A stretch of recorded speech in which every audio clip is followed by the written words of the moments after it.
Hi, welcome to my page. And if you're following me from YouTube, welcome to my channel. Last week, I posted about how hard work is not enough in terms of to drive your career growth. It is part of what you need to do, but it's not the ultimate strategy. And that received a lot of DMs, other people engaging and asking the question, how? What do you mean? And I also promised to unpack that. So that's what we're doing this week. And I'm going to divide that in two parts. So we have part one and we'll have part two next week. My name is Satembile Shiba, and I have 25 years of work experience across 5 different industries and 3 different continents.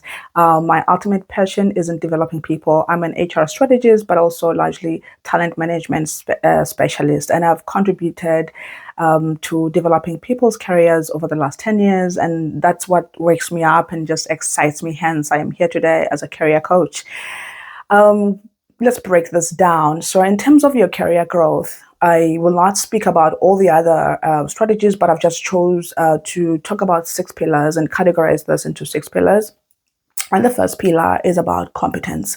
Competence, of course, there's a textbook explanation on what competence is, but you know me, I'm practical. I like bringing things like just simplifying, making sure that even the ordinary person, layman, can understand what we mean. So basically, that's a combination of your qualifications, technical skills, business skills, soft skills. What do you mean? You have years of experience doing ABC. What are the experiences that we can mine and make sure that it forms part of your unique value proposition?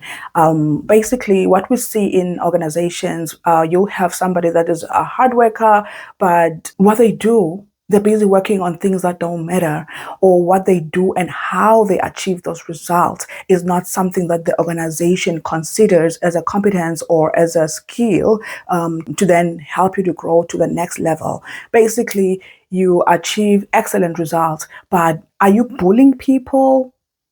Are you collaborating, working as a team player, influencing, leading, organizing? We're looking at all this other. That's why I said it's a combination of technical skills and soft skills. Your competency matters. And it is really your currency when you have to look at pivoting your career or growing your career into the next level.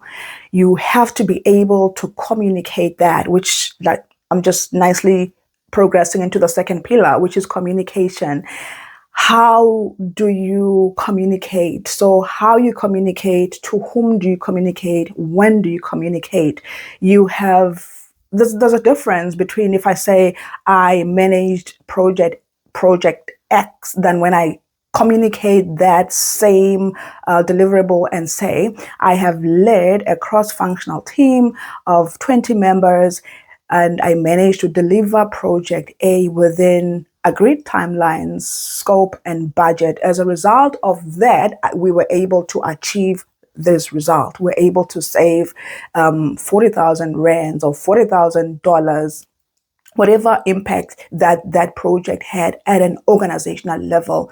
So one of the key things I think to do is just always have big picture thinking. If you have big picture thinking, you'll be able to connect the dots of everything that you do and being able to then communicate your own contribution, your own value, and to the right people, because the next pillar that I'm going to talk about is visibility. And visibility most of the time is misconstrued or misunderstood because people are thinking popularity. We're not talking about popularity, but popularity is you being liked by everyone or being liked by most people. But visibility is who sees the value of what you do. Is it the right people? Does your manager see that, or your supervisor? Are they able to then advocate and talk about what you do behind closed doors or in those rooms where you may not be or will not have the privilege of being present? Because if we now talk about promotion or the next crop of leaders, it's not just your manager that's going to contribute to that discussion, but the other departmental managers. So if, for instance, you're in HR, who sees what you do, or in marketing, you have to think about all the other departments. So visibility is you being strategic about somebody that is senior seeing what you do. And this will look differently. Let me just say, this will look different for a lot of people because we work in different organizations. Sometimes I don't want somebody then dismissing this to say it's not applicable to me. It's applicable to most careers. You have a supervisor. There are problems to solve in your company. So when you're visible, that's you, first of all, doing work that matter. One may be tempted to volunteer and be in every committee in the organization. That's one of the ways, but make sure that it's not taking you away from your core deliverables. Make sure that it's not taking away from what you have been assigned to do, because it can be, you can be visible in many ways. It could be different committees.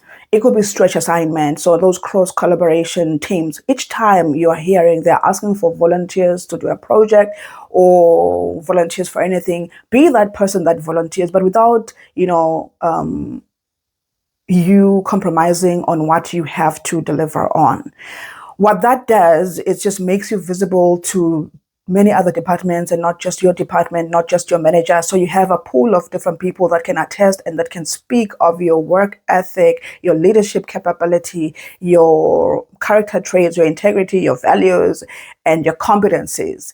And then you you want then to make sure that you're not volunteering to do work that you cannot deliver. You want to make sure that you take on projects that are critical to the organization. How you can identify those as basically strategic projects. Read, like I think that's why I said big picture thinking. Read your company strategy. Listen, every room that you enter, listen to your manager, listen to the language, listen to what are the things that our leaders are currently worried about or the problems that they're currently solving. Then how can you contribute or how can you be a part of that? And when you get into those committees, please don't be that person that is then not wanting to take extra load. So basically, it does mean that you have to be willing to take extra responsibility. So you have to be very practical and be realistic about how much can you take on without burning yourself out or without compromising on what you have to deliver. So visibility matters. Who is seeing you, who is seeing your value, as well as the other strategy is those meetings don't sit and be quiet. I know how intimidating it can be because you're thinking, am I going to say the right thing? If you are thinking strategy and you have, big picture thinking and keeping sight of what the organization wants to achieve and then looking at what your department or your contribution is towards that, there's definitely little chance that you say something that is out of line. There's definitely it's one of the ways that you know that what I have to say and contribute matters to the people that are in the room. So just to nicely wrap that up, we talked about competency. Have you sat down and articulated what your competencies are? I know a lot of people, especially women, they say we have professional amnesia. We forget the results. It's like you achieve this one thing and then you quickly move on to the next.